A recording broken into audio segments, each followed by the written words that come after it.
사랑하는 사람을 보내며. 창세기 23장 1절로 20절 말씀. 사라가 127세를 살았으니 이것이 곧 사라가 누린 햇수라. 사라가 가나안 땅 헤브론 곧 기럇 아르바에서 죽음에 아브라함이 들어가서 사라를 위하여 슬퍼하며 애통하다가 그 시신 앞에서 일어나 나가서 헷 족속에게 말하여 이르되 나는 당신들 중에 나그네요 거류하는 자이니 당신들 중에서 내게 매장할 소유지를 주어 내가 나의 죽은 자를 내 앞에서 내어다가 장사하게 하시오. 헷 족속이 아브라함에게 대답하여 이르되 내 주여 들으소서. 당신은 우리 가운데 있는 하나님이 세우신 지도자이시니 우리 묘실 중에서 좋은 것을 택하여 당신의 죽은 자를 장사하소서. 우리 중에서 자기 묘실에 당신의 죽은 자 장사함을 금할 자가 없으리이다.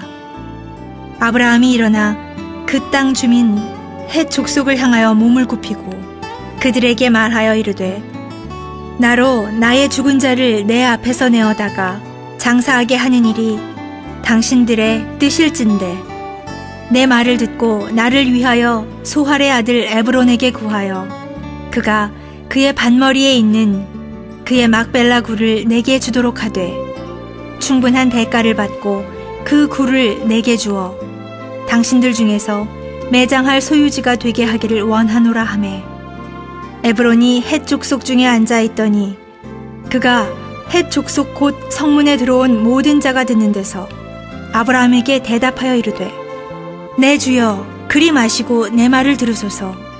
내가 그 밭을 당신에게 드리고 그 속의 굴도 내가 당신에게 드리되 내가 내 동족 앞에서 당신에게 드리오니 당신의 죽은 자를 장사하소서. 아브라함이 이에 그 땅의 백성 앞에서 몸을 굽히고 그 땅의 백성이 듣는 데서 에브론에게 말하여 이르되 당신이 합당히 여기면 청하건대 내 말을 들으시오. 내가 그 밭값을 당신에게 주리니 당신은 내게서 받으시오. 내가 나의 죽은 자를 거기 장사하겠노라. 에브론이 아브라함에게 대답하여 이르되 내 주여 내 말을 들으소서. 땅값은 은 400세겔이나 그것이 나와 당신 사이에 무슨 문제가 되리이까. 당신의 죽은 자를 장사하소서. 아브라함이 에브론의 말을 따라 에브론이 헷 족속이 듣는 데서 말한 대로 상인이 통용하는 은 400세겔을 달아 에브론에게 주었더니 마므레 앞 막벨라에 있는 에브론의 밭 곧 그 밭과 거기에 속한 굴과 그 밭과 그 주위에 둘린 모든 나무가 성문에 들어온 모든 헷 족속이 보는 데서 아브라함의 소유로 확정된지라. 그 후에 아브라함이 그 아내 사라를 가나안 땅 마므레 앞 막벨라 밭 굴에 장사하였더라. 마므레는 곧 헤브론이라. 이와 같이 그 밭과 거기에 속한 굴이 헷 족속으로부터 아브라함이 매장할 소유지로 확정되었더라.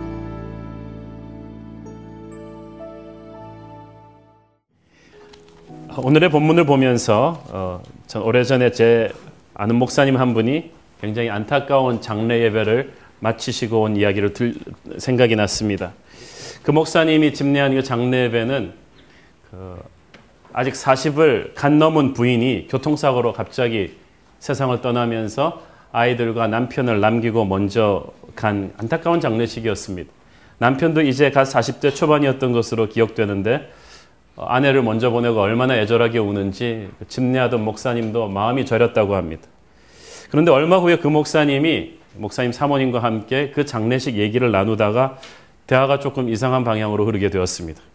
사모님이 먼저 안타까운 표정으로 아휴, 그 40 넘으신 분이 그렇게 가셨으면 이제 남편 혼자 애들 데리고 혼자 어떻게 사냐. 그랬더니 그 목사님이 그냥 멋모르고 글쎄 말이야 빨리 좋은 사람 만나서 새 출발했으면 좋을 텐데 라고 말하는 순간 사모님의 표정이 싹 변하더니 당신 그게 무슨 말이냐. 그럼 당신은 나 먼저 가고 나면 금방 그렇게 사장가 될 거란 말이냐. 사람이 어떻게 그럴 수가 있는가 하면서 무섭게 따지신 거예요. 그러니까 본의 아니게 딱 걸리는 그 목사님은 당황해서 어쩔 줄을 모르면서 그런 뜻이 아니라 그러면서 이 핑계 저 핑계 대다가 마침내는 아내에게 바치는 노래까지 애절하게 부르고 나서야 그 난처한 상황을 모면할 수가 있었다고 합니다. 그렇지만 이 신방 가겠다고 불이 나게 나오시는 목사님 뒤에 사모님이 한마디 더 하셨습니다. 두고 봐라. 내가 당신보다 꼭 하루라도 더 오래 살 것이다.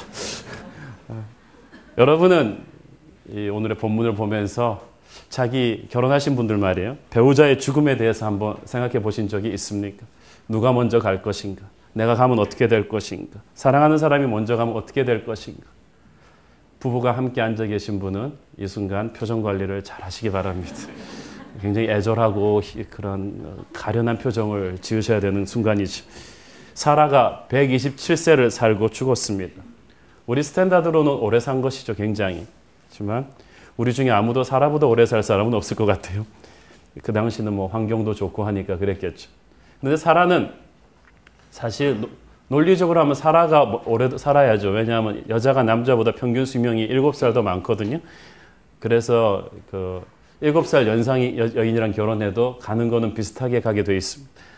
그런데 또 아브라함보다 10살이나 어린데, 그리고 여자가 평균 수명이 남자보다 긴데도 사라가 먼저 갔다는 것은 인생이 오는 데는 순서가 있어도 가는 데는 순서가 없다는 것을 보여주죠. 진짜 값 있는 인생을 살려면 사실 가끔씩 죽음에 대해서 생각해 봐야 합니다. 재수 없는 소리라고 하지 마십시오. 이 땅에 사는 우리들은 다 죽습니다. Everybody dies.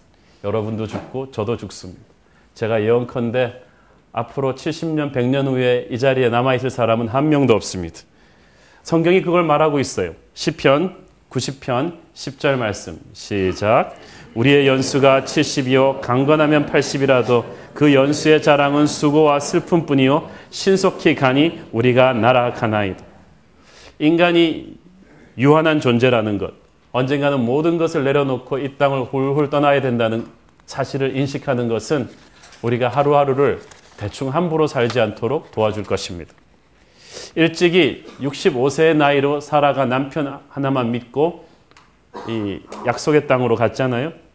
너무 아름다웠기 때문에 환갑을 넘은 나이에도 사라 아줌마는 그 지나가는 남자들에게 충격을 줘가지고 2번이나 남편이 누이 동생이라고 거짓말하고 그래서 최고 권력자의 첩이 될 뻔한 위기를 겪었습니다. 그러나 많은 위기와 어려움 속에서도 이 사라는 아브라함을 순종하며 꿋꿋이 버텨내고 마침내 믿음의 자손 이삭을 낳아서 열방의 어머니가 됩니다. 그리고 훗날 예수 그리스도가 그 가문에서 태어나는 축복의 비전을 완성하죠. 그러니까 사라는 하나님이 주신 그 비전을 다 끝내고 간 거예요. 우리가 중요한 것은 길게 사는 게 아니라 밀도 있게 사는 것입니다. 하나님이 주신 미션을 완성해야 돼요. 그러니까 여러분이 오래 살려고 그렇게 열심히 헬스하고 보약을 안 달아 드셔도 아직은 여러분이 하나님 나라에 가지 못합니다. 왜냐하면은 아직 하나님을 위해서 주신 사명을 전혀 해놓은 것이 없기 때문에 지금은 더 사셔야 돼요. 오래 사는 것보다 중요한 것은 하나님이 주신 미션을 끝내고 가는 것입니다. You have to finish your God-given mission. 짧게 살아도 실수와 실패와 역경을 많이 해도 하나님이 우리 각자에게 주신 사명을 다하고 간다면 그것이 축복된 인생인데, 예수님은 33년을 사셨지만 정말로 풍성한 인생을 사셨어요. 많은 좋은 일을 하셨지만 특별히 예수님이 하신 그 사명, 십자가, 인류를 구원하는 그 십자가 사명을 끝내고 가셨습니다. 거룩은 집중력입니다. To be holy is to live a focused life. 이것저것 우리가 괜찮은 거 다 할 수가 있겠지만 무엇보다도 가장 중요한 하나님이 내게만 주신 어떤 사명을 하고 가야 됩니다. 기업에서는 core competence, 핵심 역량이라고 하죠. 여러분이 반드시 해야 될 그 무언가를 하나님이 주신 사명을 해놓고 가는 것. 사라에게 있어서는 그 오랜 세월을 자기를 순결하게 지켜서 마침내 믿음으로 이삭을 낳아서 열방의 어머니가 되는 그 사명을 다 해놓고 가는 거예요. 그것이 하나님의 인생입니다. 여러분도 후회 없는 그런 인생 사시기를 바랍니다. 2절을 보면 아브라함이 장막 안에 들어가서 아내의 시신 앞에 아주 슬퍼하며 애통했다고 되어 있습니다. 여기서 슬퍼하며 애통했다는 것은 한편으로는 애곡하며 가슴을 치다가 한편으로는 극한 슬픔을 참으며 조용히 이 슬픔을 되새기는 모습을 말합니다. 아브라함은 정말 사라를 사랑했던 것 같아요. 평생 자기를 따라다니며 고생했잖아요. 너무 예뻐가지고 2번이나 자기가 거짓말해가지고 누이 동생이라고 해가지고 남의 첩이 될 뻔했던 아내한테 얼마나 미안했겠어요. 그러면서도 묵묵히 남편을 믿고 순종해 주었던 10살이나 어린 그 아내를 얼마나 아브라함이 사랑했겠어요. 아무리 믿음 좋은 사람이라고 해도 감정적으로 슬픈 건 슬픈 거죠.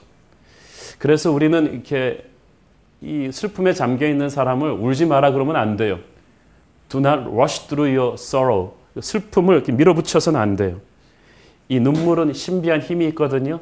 자기의 가슴속 깊은 곳에서부터 마음껏 울 때 상처가 치유가 돼요. 그 감정이 릴리스가 되죠. 그래서 예수님께서는 슬퍼하는 자들로 함께 울라고 하셨습니다. 아브라함은 충분히 아내를 위해서 울었습니다. 그런데 어떤 분이 이름은 말씀드릴 수 없지만 어떤 분이 여자 성도님이 저한테 그 질문을 하셨어요. 목사님, 그런데 아브라함이 진심으로 애통했을까요? 무슨 말씀이십니까?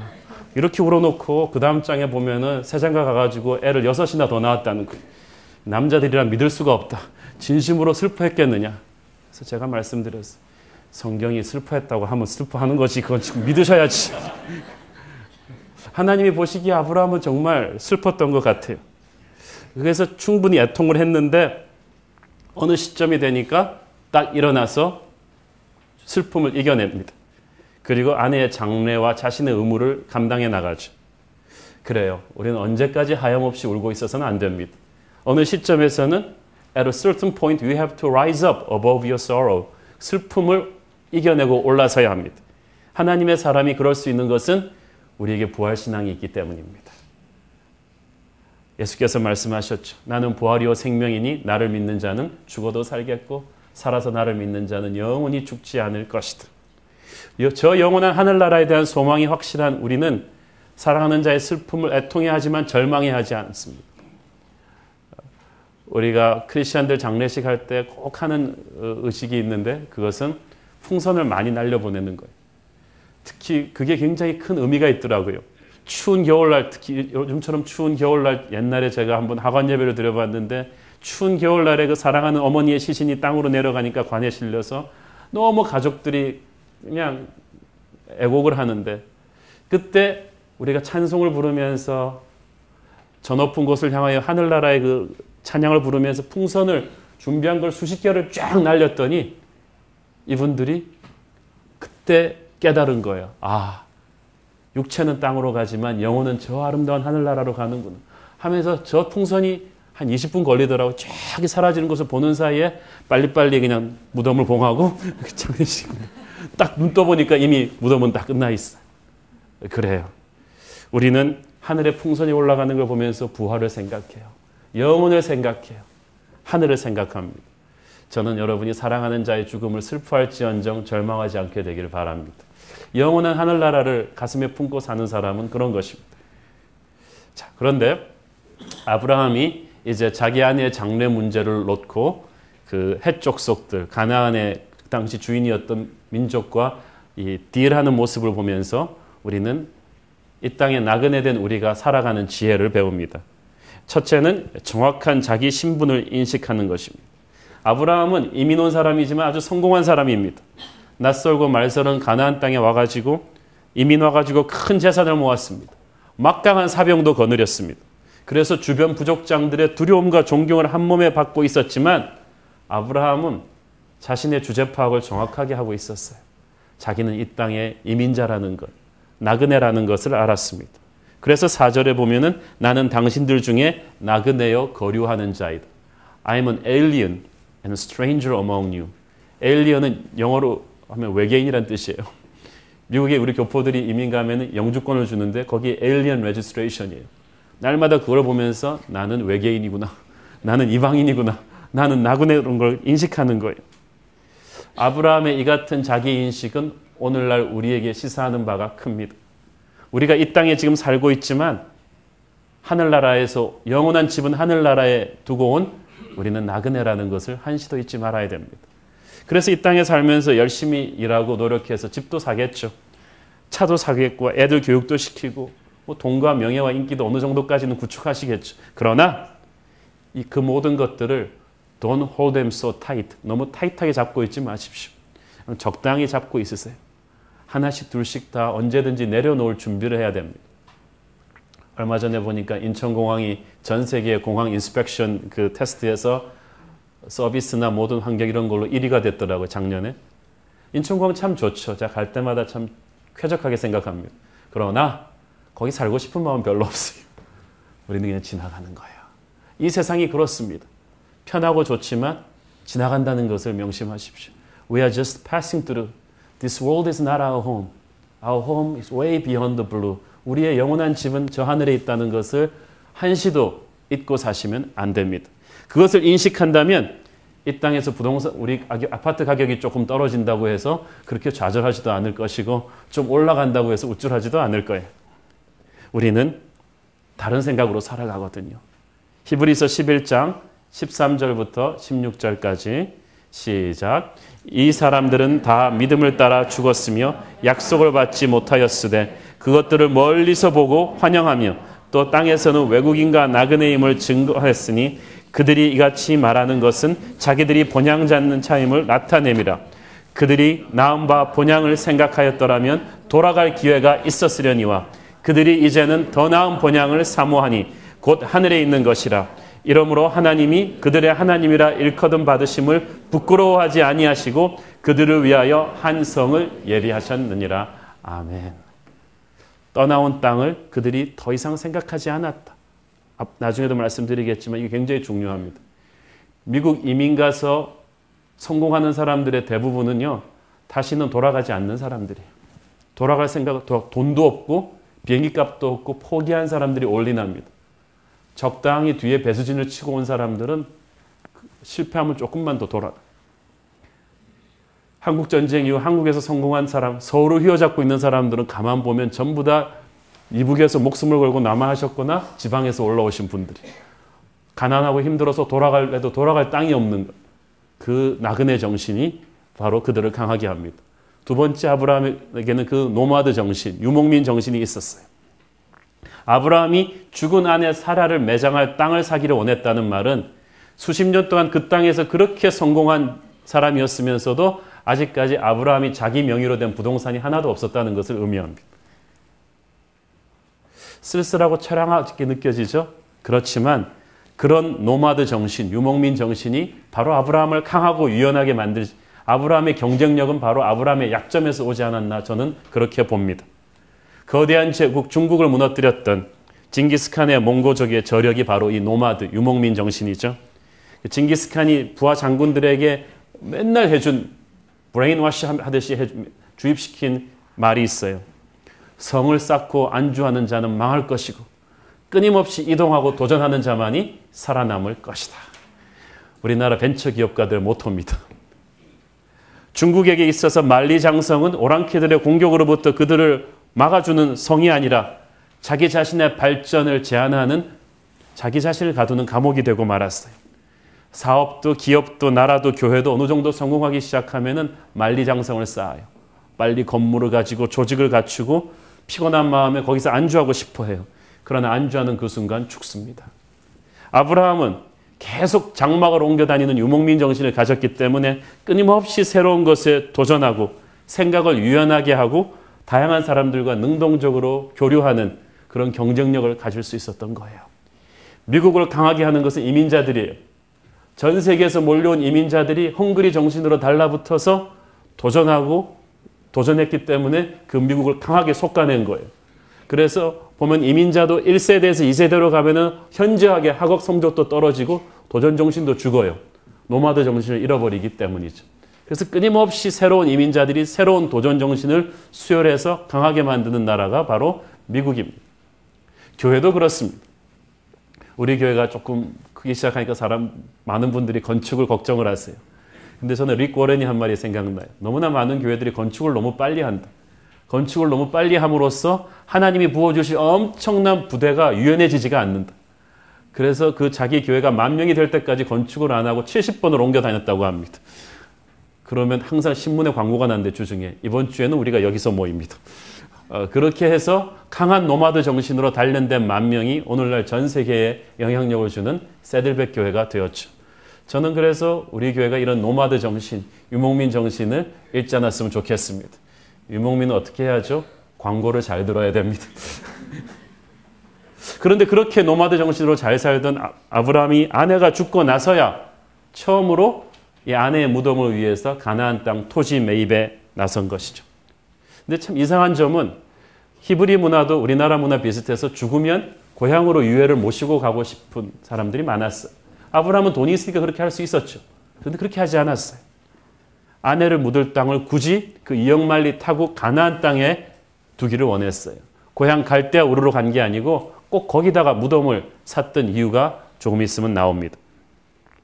그 전에 보면 우리 아브라함이 평소 이웃들에게 어떤 reputation, 평판을 받고 있었는지를 알 수가 있죠. 23장 5절, 6절을 한번 보겠습니다. 시작. 헷족속이 아브라함에게 대답하여 이르되 내 주여, 6절 보세요. 내 주여 들으소서. 당신은 우리 가운데 있는 하나님이 세우신 지도자시니 우리 묘실 중에서 좋은 것을 택하여 당신의 죽은 자를 장사하소서. 우리 중에서 자기 묘실에 당신의 죽은 자 장사함을 금할 자가 없으리로다. You are a mighty prince of God among us. 당신은 우리 중에 살지만 보통 사람으로 사는 게 아니라 하나님의 존귀함을 받는 큰 사람으로 살고 계시지 않습니까? 당신은 우리의 두려움과 존경의 대상이 아닙니까? 라고 말한 거예요. 당시 가나안 땅을 차지하고 있던 헷족속이 이 사람들이 보통 애들이 아니에요. 애들이라고 죄송합니다만 이 강한 족속이에요. 히타이트 민족이에요. 이집트를 굴복시킨 세계 문명을 만든 철제 무기를 처음 개발한 강한 족속인데 이들이 수십 년간 아브라함 곁에서 같이 비즈니스도 하고 이렇게 대화도 하고 그리고 싸우기도 하면서 지켜보다가 이 사람이야말로 보통 사람이 아니다. 강한 사람이다. 하나님의 지혜와 능력이 누군가가 하늘의 뒷배기 도와주는 사람이라는 것을 인정한 거예요. 그러니까 아내를 묻을 땅을 사겠다는 아브라함의 수락에 쾌히 승낙하고 그냥 주겠다는 백지수표를 준 거죠. 쉽게 해준 것 같지만 이게 쉽게 한 게 아니라 아브라함이 평생 동안 쌓아온 크레딧이에요. 인생에서의 결정적인 상황의 돌파구는요. 평소에 우리가 쌓아둔 크레딧으로 신뢰로 인해 열리는 것입니다. A decisive breakthrough in the critical moment of your life comes as a result of your past credit. 자기가 쌓아놓은 그게 있어야 돼요. 순간을 위해 평생을 준비한 아브라함이에요. 우리 중에서 아무도 자기 무덤을 내서라도 당신한테 주는 것을 반대할 사람이 없겠다. 이 말은 무슨 말입니까? 아브라함이 모든 헷족속 지도자들한테 존경과 두려움의 대상이었다는 얘기죠.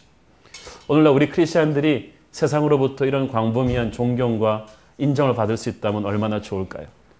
제가 여러분 직장에 딱 가서 물어보면 그분이요? 그분은 우리가 정말 인정합니다. 상사한테 물어봐도 그렇고 동료한테 물어봐도 그렇고 여러분 클라이언트한테 물어봐도 그렇고 그런 두려움과 존경의 대상 되기를 축원합니다. 조금 자신이 없듯이 아멘을 하시는데 그러면서도 아브라함이 참 겸손했어요. 7절을 보시면 아브라함이 일어나 그 땅 주민 헷족속을 향하여 몸을 굽혔다. 절을 합니다. 그토록 돈이 많고 그토록 성공했고 나이도 있고 사병 군사들도 있으면서도 아브라함이 아주 겸손하게 이 사람들한테 절을 합니다. 대부분 자기보다 어린 사람들이었을 텐데 나그네로 세상을 살려면 겸손해야 됩니다. 오늘날 많은 크리스찬들이 세상 속에서 미움받는 것은 술, 담배 안 해서가 아닙니다. 진리를 말하지 않아서가 아닙니다. 겸손하지 않아서 그래요. 지혜롭지 않아서 그래요. 아브라함은 실력은 탁월했지만 자세는 겸손했기에 그들을 움직일 수가 있었어요. 저는 여러분이 세상 속에서 실력은 탁월하게 자세는 겸손하게 하기를 바랍니다. 예수님께서 말씀하셨습니다. 마태복음 23장 12절 말씀 시작. 누구든지 자기를 높이는 자는 낮아지고 누구든지 자기를 낮추는 자는 높아지리라. 세상 살면서 저와 여러분이 항상 겸손하기를 바랍니다. 그러고 나니까 8절에 비로소 아브라함은 자기가 원하는 땅이 정확히 어디인지를 말합니다. 소알의 아들 에브론의 땅을 사고 싶다고 얘기합니다. 그러니까 아브라함은 이미 부동산 조사를 다 끝내놓은 거예요. 자기 아내를 묻힐 만한 가장 좋은 땅을 미리 봐두고 있었지만 처음부터 그 땅 달라 그러지 않았어요. 겸손과 이 사랑으로 먼저 그 사람들의 마음을 열어놓고 나서 본론을 얘기하는 것입니다. 여러분, 이게 굉장히 중요해요. 본론으로 가기 전에 상대의 마음을 열어야 돼요. 상대의 마음을 연 것은 내가 이때까지 쌓아온 신뢰관계이고 나의 겸손입니다. 그렇게 하면 우리가 결정적인 일을 처리할 수가 있습니다. 자, 그래서 이제 본격적으로 이제 아내의 무덤을 매입하는 과정이 나오는데, 첫 번째로 중요한 게 아브라함이 충분한 대가를 지불했다는 것입니다. full, 9절에 보니까 충분한 대가로 되어 있는데 영어 성경으로 full price예요. 디스카운트 프라이스도 아니고 마켓 시세도 아니고 full price라는 말은 무슨 말이냐 하면은 사는 입장, 바이어 쪽에서 마음에 드는 가격이 아니고 셀러 쪽에서, 파는 쪽에서 이 정도면은 충분하게 받았다고 마음에 드는 그 가격으로 샀다는 것입니다. 빈말이 아니고 진짜예요. 그냥 준다고 했는데 아브라함은 과분하게 값을 치르겠다는 거예요. 여러분, 그냥 준다고 해도 값을 치러야 존경받으십니다. 하나님의 사람이 세상 살면서 공짜 좋아하면 안 돼요. You have to pay the price to earn people's respect. 그래야 존경을 받습니다. 특히 하나님의 비전을 이루는 일은 더더욱 그렇습니다. 예수님 십자가에서 자신의 목숨을, 하나님의 아들을 죽는 값을 치르고 나서야 구원을 사셨잖아요. 아브라함이 값을 치르겠다고 하니까 그 자리에 앉아있던 땅 주인 에브론이 딱 일어나서 아브라함이 원한다면 그 아브라함이 원한 그 막벨라 굴뿐 아니라 그 굴이 속한 밭까지 다 아브라함에게 그냥 주겠다고 얘기를 합니다. 그러나 에브론의 속셈은 딴 데 있었죠. 생각을 해보세요. 그 귀한 부동산을 그냥 공짜로 주고 싶은 사람이 어디 있겠어요? 특히 아브라함 같은 재벌한테. 이거는 평생에 한 번 올까 말까한 기회란 말이죠. 하지만 에브론의 대답에서 아브라함은 두 가지 메시지를 빨리 캐치했죠. 첫째는 He's willing to sell. 에브론이 그 땅을 팔 마음이 있구나. 아무리 그래 비싸게 줘도 팔 마음이 없는 땅은 못 사잖아요. 팔 마음이 있구나. 그리고 얘가 굴뿐 아니라 그 밭 토지 전체를 팔고 싶어 하는구나. 그거를 딱 캐치를 했어요. 에브론 쪽에서는 아브라함이 시간과 싸우고 있다는 걸 알았죠. 시체가 부패하기 전에 빨리 장사를 치르고 싶다는 걸 알았고, 아브라함이 돈이 많다는 것도 알고 아내를 사랑한다는 것도 알았어요. 그래서 자기가 체면상 그냥 주겠다고 해도 반드시 아브라함이 가격 제시를 해올 줄을 예상한 거예요. 예상대로 아브라함이 가격 제시를 요구하니까 에브론의 대답이 완전히 한국 사람 대답이에요. 당신과 나 사이에 뭐 그런 게 있냐? 하지만 가격은 4억. 그러나 그런 거 안 줘도 된다. 진짜 그냥 주겠다면 그 말도 안 했을 텐데 400세겔인데 그냥 괜찮다. 그 말은 그냥 달라는 말과 똑같이. 사업으로 산전수전 다 겪은 아브라함이 이 에브론의 속마음을 읽어내지 못했을 리가 만무합니다. 그리고 아브라함 정도 되는 인물이면 이미 그 당시 부동산 시세 다 조사가 끝났을 거예요. 제가 이 주석을 읽어보니까 그 당시 시세로 터무니없이 비싼 값을 부른 거예요, 에브론이. 그러나 아브라함이 보통 때는 비즈니스를 칼같이 하던 아브라함이 이때만은 한 푼도 안 깎고 그대로 돈을 다 페이를 합니다. 우리가 세상 살면서 철저하게 숫자를 챙겨야 될 때도 있지만 어떤 결정적인 순간에는 팍 손해봐야 될 때가 있어요. 돈보다도 소중한 뭔가 있다는 것을 보여줘야 될 때가 있어요. 바로 아브라함에게 이때가 바로 그때였어요. 아마 다들 충격을 받았을 거예요. 아브라함 같은 계산 빠른 CEO가, 그런 재산이 있는 사람이 뻔히 알면서 한 푼도 안 깎고 겸손하게 그 땅을 그대로 다 돈 주고 사겠다는, 여기서 이유가 있어요. 그 이유를 조금 있다가 이제 우리가 다루기로 하고, 우리는 이 부동산 매입 과정에서 아브라함의 철저함을 봅니다. 17절, 18절을 쭉 보세요. 아브라함은 첫째, 모든 해족속이 보는 데서 증인들을 확실하게 세웠어요. 그리고 그냥 주겠다는데도 값을 오버해서 다 페이하고 땅을 구입함으로써 땅 소유 문제에 대한 모든 미래의 문제 소지를 다 잠재워버린 거예요. 자, 여러분, 이게 굉장히 중요합니다. 왜 우리가 공짜 받아서는 안 되냐 하면은 우리는 하늘에 속한 사람들이에요. 그러나 죄 많은 세상에 살고 있어요. 죄 많은 사람은 조속으로 변합니다. 우리 자신도 변하는데요. 지금은 해쪽 속에 아브라함을 두려워하고 존경하니까 그냥 주겠다고 하지만 아브라함의 후손대에 가면은 말 바꿔버리면 누가 뭐라고 하겠어요. 요셉도 그랬잖아요. 요셉 때는 그토록 이스라엘 민족이 VIP 민족으로 존경받다가 수백 년이 지나서 모세 때가 되니까 요셉을 알지 못하던 이집트 민족이 얘네들은 뭐냐? 그러면서 졸지에 노예로 만들어버린 거예요. 공짜로 좋은 티켓을 잡았다고 왔다가 다 노예가 돼버린 거예요. 아브라함은 이 변화무쌍한 인간의 마음을 염두에 두고 언젠가는 변할 먼 훗날의 일까지 염두에 두고 많은 증인들 앞에서 풀 프라이스를 치르고 땅 소유권 문제를 확실하게 한 것입니다. 저는 여기서 오늘날 우리 많은 크리스찬들이 세상 살면서 배워야 될 지혜를 봅니다. 너무나 많은 크리스찬들이 비둘기처럼 순결하긴 한데 뱀처럼 지혜롭지를 못하세요. 깊은 생각 없이 일을 시작하고 계약을 맺습니다. 주먹구구식으로 일을 처리하고 정리되지 않은 채 내버려 두는데 그리고 은혜롭게 했다고 합니다. 아니에요. 우리는 교회 일도 그렇게 하면 안 됩니다. 그런 무분별하고 조심성 없는 행동이, 결정이 자신과 가족과 함께한 모든 사람들을 파멸로 몰아넣고 하나님께 영광 돌리지 못한 것입니다. 저는 여러분이 세상 살면서 저와 여러분이 아브라함의 이 철저함을 배울 수 있게 되기를 축원합니다. 자, 그렇다면 이제 오늘 설교의 핵심 포인트. 아브라함은 왜 사라의 유해를 능력이 있는데도 왜 고향 땅 갈대우르로 가서 묻지 않았을까요? 수많은 사람들이 자기의 시신은 고향 땅에 묻히고 싶어 하는데 또 아브라함은 사라의 무덤으로 쓸 그 마벨라 굴 외에도 사방에 둘린 밭과 숲의 토지까지도 다 매입했습니다. 그리고 시세 가격으로 훨씬 비싼 가격을 주면서 또 성경 말씀이 이 구태여 이 사라의 무덤 토지 구입 과정을 이렇게 지리할 정도로 길고 성경이 풍수지리서를 믿는 것도 아닌데 어떻게 이렇게 길고 지리하게 다루었을까? 이 가나안 땅을 구입해서 사라의 장례식을 치른 데는 거기에는 그만한 영적인 의미가 있었기 때문이에요. 가나안 땅, 이 땅은 지금은 비록 아브라함 명의로 된 땅이 하나도 없는 이역만리 타국이지만 이 땅이 어떤 땅입니까?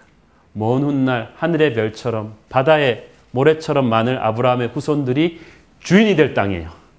지금은 손님으로 와 있지만 주인이 될 땅이란 말이에요. 그래서 지금 아브라함이 처음 사들인 이 땅은 이제 유목민의 삶에서 주인의식으로 돌아오겠다는 거예요. 그래서 지금 산 땅은 작지만 이것이 가질 파장은 굉장히 커요. 거저 주겠다는 것을 거절하고 굳이 아브라함이 대가를 지불하고 이 땅을 산 것은 주인은 대가를 지불하기 때문이죠. 아브라함은 장차 이 조그만 땅으로부터 시작해서 이 땅의 전체의 주인이 될 것을 상징하는 거룩한 인을 친 거예요.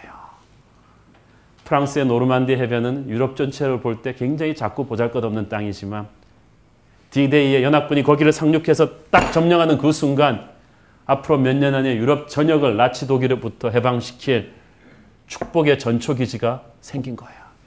바로 이 헤브론이 그런 것입니다. 아브라함은 고향으로 돌아가지 않았어요. 돌아가기를 거절했습니다.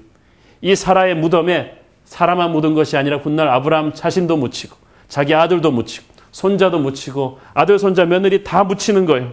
그는 이 헤브론 땅에 이 비전의 전초기지를 만들므로써 지금은 외롭고 힘들지만 먼 훗날을 준비하는 하나님의 비전의 전초기지를 쌓은 것입니다. 소니가 처음에 미국 진출했을 때 처음에 어려웠대요. 그 어려운 이유 중에 하나를 타기한 아키오 모리타 전 회장이 가만히 보니까 소니 아메리카로 간 이 직원들이 똘똘한 직원들인데 가만 보니까 생각이 빨리 거기서 대충 때우고 소니 자펜 본사로 돌아와서 승진하겠다는 생각들이 많더래요. 그러니까 소니 아메리카에서 조금만 힘들면 그냥 그만두겠다 그러고 돌아오겠다 그러고 그래서 이 아키오 모리타가 이렇게 해갖고는 미국을 뚫을 수가 없겠다. 그래서 소니 아메리카로 발령나는 엘리트 인재들을 전부 다 소니 자펜에서 파이어 시켜버렸어요. 다 여기서는 사표를 받았어. 미국에서 실패하면 돌아오지 말고 거기서 죽어라. 네가 리코스토를 가든지 너는 미국에서 승부를 봐야 된다. 그리고 회장도 이민을 갔어요. 뉴욕으로 이민을 와가지고 캘리포니아 가서 자기도 미국 젊은이들과 서핑도 타고 그러면서 개발한 게 워크맨이잖아요. 여기서 살아야 된다. 우리는 일본으로 돌아가지 않는다. 그래서 소니 아메리카를 성공시켰다고 합니다. 사랑하는 여러분, 아까 말씀드렸죠. 이민자 이민 가서 실패하고 돌아오는 사람들은 능력 없는 사람들이 아니라 자꾸 고향을 돌아보는 사람들이에요. 대한민국을 휘어잡고 있는 한국 전쟁으로 휘어잡는 분들은 정계, 재계, 교육계 다 보면은 다 지방의 섬소년 출신, 이북에서 목숨을 걸고 남아한 분들, 돌아갈 데가 없는 분들, 그래서 헝그리 정신으로 반드시 여기서 승부를 봐야 되는 분들이 브레이크드루를 하는 거예요. 사랑하는 여러분, 그게 노마드 정신이에요.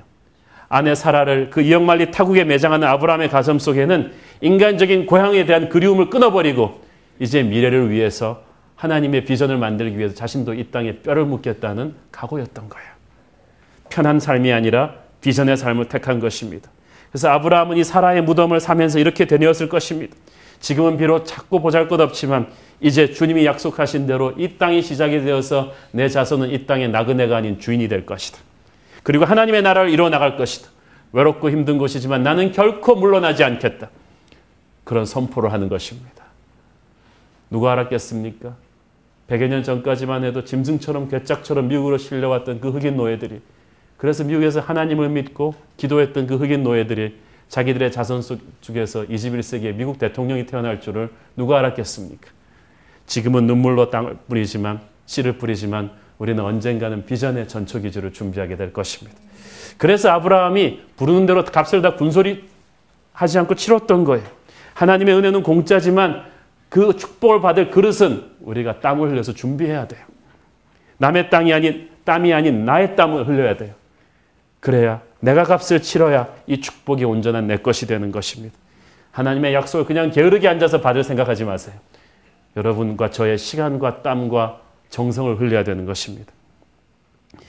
하나님의 땅으로 만들기 위해서 지금은 작고 보잘것없지만 하나님이 기름 부으시면 꽃이 피고 열매가 맺어 우리는 여기에 주인이 될 것입니다. 그래서 아브라함은 여기서 아내도 묻고 자기도 죽겠다고 작정한 거예요. 그래서 거대한 에드발론에 작은 구멍 하나 뚫으면 확 공기가 빠지듯이 지금은 아무것도 아닌 것 같지만 이 사라의 무덤이 될 막벨라 땅은 이 굴이 장차 이스라엘이 차지하게 될 전 가나안 땅의 시작이 되는 것입니다. 사랑하는 여러분, 여러분도 지금 여러분의 막벨라 굴을 사야 합니다. 대가를 치르고 사야 합니다. 믿음의 사람이 붙잡으면 거기 하나님의 손이 축복하셔서 우리 때는 보잘것없지만 우리와 우리 자손 대대에 이르르는 거대한 하나님의 비전이 이루어질 터를 닫게 될 것입니다. 새로운 교회는 저와 여러분의 막벨라 굴이 될 것입니다. 좋은 교회 세우는 거 참 쉽지 않죠. 지금까지 얼마 되지 않았지만 부흥하고 있지만 그 뒷구석에서 얼마나 많은 이들의 기도와 희생과 섬김으로 우리가 여기까지 왔습니까? 좋은 교회 세우는 일은 우리 아이들의 미래를 위한 가장 위대한 투자가 될 것입니다. 우리 아이들은 이곳에서 기도하고 예배드리고 교제하면서 영적으로 재충전받아서 우리 세대에는 한국이 잘 살게 됐고 힘을 축적했지만 우리 아이들의 세대는 이 축적된 코리아의 힘을 가지고 적어도 2가지 언어를 말하면서 전 세계를 누빌 세계적인 아이들이 될 것입니다. 우리 아이와 우리 부모님의 세대는 미국의 원조를 받고 살았지만 이제 우리 자녀들의 세대는 미국과 어깨를 나란히 하며 전 세계로 복음을 전파하는 거룩한 글로벌 코리아의 주역들이 될 것입니다. 우리 아이들에 대해는 반드시 한국의 빌 게이츠가 나올 것이고 콜게이트가 나올 것이며 빌리그램이 나올 거예요. 그 위대한 꿈을 꾸기 위해 우리는 지금 땀을 흘리며 이 교회를 세우고 있습니다. 여러분이 정성과 헌금과 사랑으로 막벨라 굴을 사는 것입니다. 아브라함이 약속의 땅에 대한 소망 뒤에 뭐가 있었을까요? 영원한 하늘나라를 향한 그의 꿈이 있었습니다. 히브리서 11장 9절부터 10절까지 말씀. 시작. 믿음으로 그가 이방의 땅에 있는 것 같이 약속의 땅에 거류하여 동일한 약속을 유업으로 함께 받은 이삭 및 야곱과 더불어 장막에 거하였으니 이는 그가 하나님이 계획하시고 지으실 터가 있는 성을 바랐습니다. 이 땅에서 살면서 세상 일이란 잘 될 수도 있고 안 될 수도 있습니다. 잘 될 때마다 교만하면 뻐기고 안 될 때마다 벽을 받고 절망할 것입니까? 아니에요. 이 땅의 것들이 어려울수록 우리는 더욱 강렬한 하늘의 소망을 붙잡고 일어나게 될 것입니다. 고린도후서 5장 1절 말씀, 고린도후서 5장 1절 시작. 만일 땅에 있는 우리의 장막집이 무너지면 하나님께서 지으신 집 곧 손으로 지은 것이 아니요 하늘에 있는 영원한 집이 우리에게 있는 줄 아느니라. 바꿔 말해서 땅에 있는 우리의 아파트 가격이 떨어지면 절망할 것이 아니고 우리는 하늘나라에 대한 꿈을 꾸면서 참아 넘겨야 됩니다. 만일 땅에 있는 우리의 사업이 안 되면, 우리의 직장에서 좌천이 되면 우리는 절망할 것이 아니고 저 영원한 하늘나라를 향한 소망을 더욱 강렬히 불태우게 되는 것입니다. 여러분 시간 되실 때 저 양화진에 있는 한국에 왔던 선교사님들의 묘지를 한번 가보십시오. 저는 가서 충격을 받았어요. 평균 수명이 30, 40을 넘긴 사람이 거의 없어요. 그 20대 초반의 젊은 신혼부부 파란 눈의 엘리트들이 한국에 와서 토질병에 걸려서 많이 죽고 특히 그들의 어린 아기들이 많이 죽은 거예요. 3살짜리, 7살짜리 아기들 무덤이 많아요. 그러나 그 중에 그 누구도 자신과 자식들의 유해를 자기가 떠나온 땅 미국과 호주와 영국으로 갖고 가겠다는 사람은 아무도 없었어요.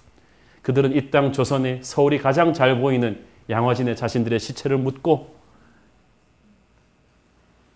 복음화될 한국의 미래를 본 거예요. 아마 그들은 믿음의 눈으로 오늘날 전체 인구의 1000만이 넘는 크리스찬이 된 미국 다음에 기독교 국가 한국, 전 세계로 개신교 선교사를 가장 많이 보내는 두 번째 나라 한국, 전 세계 경제 12대국이 된 한국, 글로벌 코리아의 한국이 돼서 곳곳에 십자가의 숲을 잃은 한국을, 그 대한민국을 그들은 죽으면서 바라보았을 것입니다. 아내 사라의 죽음은 분명 슬픈 일이죠. 그러나 그 사라를 묻으면서 아브라함은 죽음보다 강한 부활의 소망을 가졌고 영원한 하나님의 나라를 준비하는 미라를 심었습니다. 예수 그리스도의 죽음, 십자가 죽음도 슬픈 일이죠. 그러나 예수의 십자가는 장차 전 인류를 죄에서 구원하는 복음의 기초, 영원한 구원의 막벨라굴이 되었습니다. 우리도 세상을 살면서 우리의 사라를 묻을 때가 많겠죠. 사랑하는 아내가 먼저 떠나기도 하고 믿었던 사람에게 배신당할 수도 있고 건강을 잃어버릴 수도 있고 좌천될 수도 있고, 그러나 하나님의 사람은 그때마다 절망하는 것이 아니라 아내 사례를 묻으면서 영원한 비전의 막벨라굴을 샀던 아브라함처럼 새로운 하나님의 꿈을 꿔야 합니다. 돌아가신 CCC의 김준곤 목사님, 많은 어려운 일을 겪으셨지만 애들까지 손주까지 둔 그 다 큰 사랑하던 딸이 불같은 고통 속에 암으로 먼저 세상을 떠나는 것을 보면서 이분은 차라리 자신이 죽었으면 했습니다. 그러나 그 딸을 묻으면서 그분은 부활의 신앙을 더욱 공고히 가졌고 이제 민족 복음화와 캠퍼스 선교에 대해 올인할 수 있는 축복의 계기가 되었죠. 사랑하는 여러분, 우리가 사업이 어렵고 지금 몸이 아프고 여러 가지 힘든 게 많죠. 그러나 그렇기 때문에 우리는 지금 막벨라굴을 사야 합니다. 어려운 것은 밀턴의 신라권은 그가 40이 넘어서 완전히 시력을 다 잃어버렸을 때 쓰게 된 것입니다. 우리가 이제 그 축복의 막벨라굴을 사야 합니다. 새로운 교회를 위해서, 여러분이 이제 하나님의 나라를 위해서 LCS 훈련받고 성경 일독하고 이 모든 주일학교를 섬기고 이 모든 것들이 우리의 시간과 정성과 대가를 치르는 것입니다. 고통스럽습니다.